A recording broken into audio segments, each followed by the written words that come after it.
지난 3부 우리는 고려의 왕건과 후백제의 왕 견훤이 사만의 패권을 놓고 치열한 대결을 펼치는 모습을 보았습니다. 특히 견훤은 강력한 무력으로 신라의 심장 경주를 유린하고 왕건의 고려군을 공산 전투에서 대파하며 압도적인 기세를 뿜어냈죠. 충신 신순겸의 희생으로 겨우 목숨을 건진 왕건은 생애 가장 뼈아픈 패배의 아픔 속에서 깊은 고뇌에 빠져들었습니다. 모두가 후백제의 승리를 기정사실화하던 그 순간 왕건은 칼 대신 민심을 선택하고 지략을 갈고 닦았습니다. 그는 백성의 고통을 외면하지 않았고 난세 속에서 새로운 세상을 염원하는 호족과 민중의 마음을 움직였습니다. 그리고 마침내 공산의 치욕을 서력하고 역전의 기회를 잡을 운명의 대결을 준비합니다. 오늘 우리는 건국신화, 호족의 시대 네 번째 막을 올리며 공산 전투의 패배를 딛고 일어선 왕건의 민심 전략과 끈기, 후백제의 기세를 꺾고 후삼국의 판도를 뒤바꾼 고창 전투의 극적인 승리, 그리고 왕건이 통일전쟁의 주도권을 움켜쥐는 반전 드라마를 스릴과 박진감 넘치게 추적합니다. 절망 속에서 피어난 희망의 역전극이 지금부터 시작됩니다. 927년 공산 전투에서 왕건이 이끄는 고려군은 견훤의 후백제군에게 대패했습니다. 이 전투는 왕건에게 생애 가장 큰 위기이자 치욕이었으며 고려는 건국 초기에 존망의 기로에 섰습니다. 왕건은 충신 신순겸의 희생으로 겨우 목숨을 건졌지만 그는 이 패배에 좌절하지 않았습니다. 오히려 그는 이 경험을 통해 무력만으로는 천하를 얻을 수 없다는 교훈을 얻었고 전략을 전면적으로 수정했습니다. 왕건은 이제 백성들의 마음, 즉 민심을 얻는 것이 승리의 열쇠임을 확신했습니다. 공산 전투 이후 왕건은 민심을 얻기 위한 화합과 포용 정책을 적극적으로 펼쳤습니다. 그는 백성들의 세금을 경감하고 전쟁으로 황폐해진 민생을 안정시키는 데 힘썼습니다.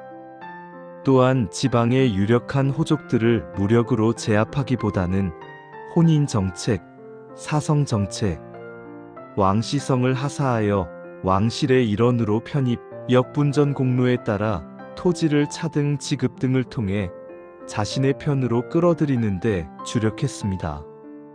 이러한 왕건의 포용적인 리더십은 폭정으로 백성들을 고통스럽게 하고 호족들을 통제하려 했던 궁예나 강력한 무력으로 신라를 유린했던 견훤과는 극명한 대비를 이루었습니다. 왕건이 민심을 얻는 데 집중하는 동안 견훤은 공산 전투의 승리에 도취하여 신라에 대한 압박을 멈추지 않았습니다. 그는 신라의 멸망을 촉진하고 고려를 고립시키려 했습니다. 견훤은 지속적으로 신라의 영역을 침범하고 약탈하며 백성들을 더욱 힘들게 만들었습니다. 하지만 이러한 견훤의 무력 일변도의 통치는 오히려 민심을 후백제로부터 멀어지게 만들었습니다. 백성들은 자신들을 약탈하는 견훤보다 자신들의 삶을 보살피려는 왕건에게 점차 마음을 주기 시작했습니다. 특히 경상도 지역의 유력 호족들은 후백제의 무력에 눌려 있었으나 자신들의 땅을 끊임없이 침범하는 견훤에 대한 불만이 커지고 있었습니다.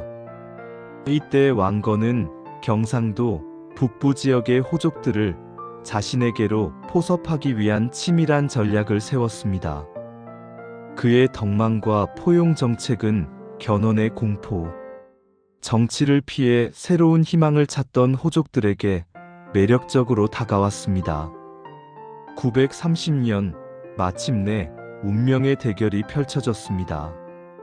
견훤은 여전히 신라를 공격하고 호족들을 압박하기 위해 경상도 안동 지역 당시 고창으로 대규모 병력을 이끌고 진격했습니다. 이때 왕건은 공산 전투의 뼈아픈 경험을 바탕으로 철저한 사전 준비와 지략으로 후백제군을 맞이했습니다. 왕건은 안동 지역의 호족들과 긴밀하게 협력하여 지형과 적의 동태에 대한 정보를 얻고 전략적으로 우위에 설 수 있도록 병력을 배치했습니다. 고창 전투는 안동의 병산 아래에서 벌어졌습니다. 견훤은 여전히 강력한 무력을 믿고 정면 돌파를 시도했지만 왕건은 섣부른 총력전 대신 유인 작전과 기습 공격 그리고 호족들의 협력을 활용한 협공 전략을 펼쳤습니다.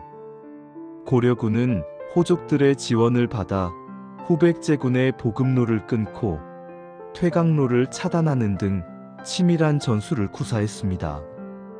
오랜 전투 끝에 후백제군은 점차 고립되기 시작했고 결국 견훤이 이끄는 후백제군은 고창 전투에서 처참한 대패를 겪게 됩니다.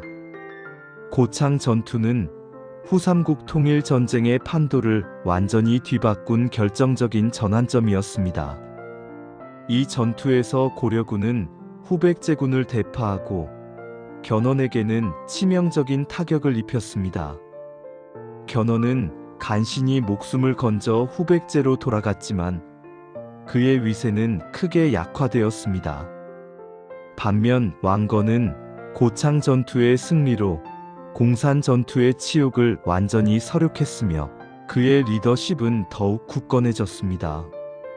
무엇보다 고창 전투의 승리는 민심이 누구에게 있는지를 명확히 보여주었습니다. 경상도 지역의 수많은 호족들이 후백제를 버리고 왕건에게 귀부했으며 신라의 지배 아래 있던 다른 호족들도 고려에 대한 기대감을 표했습니다. 이로써 왕건은 후삼국 통일의 주도권을 확고히 움켜쥐게 되었습니다. 고창 전투는 왕건의 포용 정책과 민심을 얻는 전략이 강력한 무력만을 앞세운 견훤의 한계를 극복했음을 증명하는 승리였습니다. 고창 전투 이후 후삼국의 판도는 급변했습니다. 후백제의 세력은 위축되고 고려의 영향력은 남쪽으로 확대되었습니다. 쇠락해가던 신라는 더 이상 후백제의 위협에만 시달리는 것이 아니라 고려라는 강력한 세력의 보호를 받을 수 있다는 희망을 품게 되었습니다.